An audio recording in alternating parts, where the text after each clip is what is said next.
Всем привет!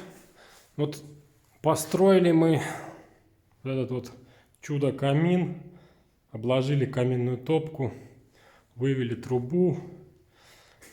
Вот, ну и короче, получилось тут то, что получилось. Короче, ребят, не советую я вам этого делать на самом деле. Вот видите, что получается у нас все закопченное.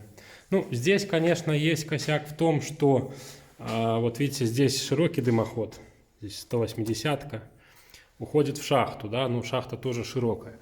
А вот дальше, ну здесь строил сначала один человек, потом завершал другой, и вот там вот вверху в стене есть заложена гильза.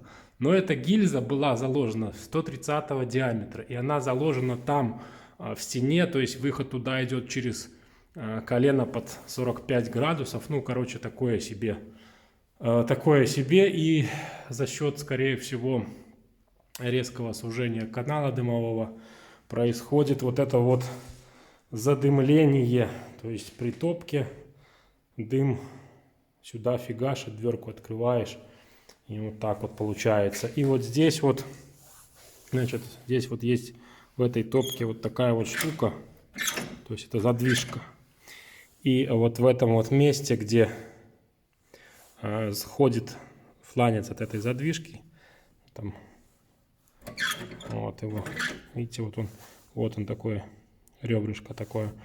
Значит, как мы тут не долбали, ну, в любом случае, тут, понимаете, сами положить кирпич нужно, чтобы перекрыть все это дело. Ну, как мы не долбали, как мы не отбивали, как мы не отрезали, все равно при расширении вот этот вот фланец, он цепляет кирпич и цепляет уголок, которым перекрыто вот это вот все пространство. И, в общем-то, ничего путного из этого не получается.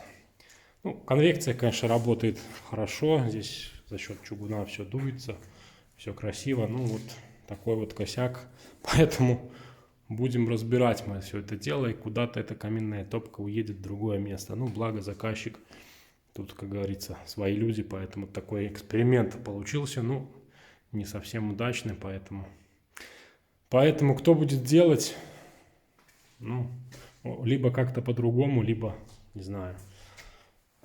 В общем, не сильно это все красиво.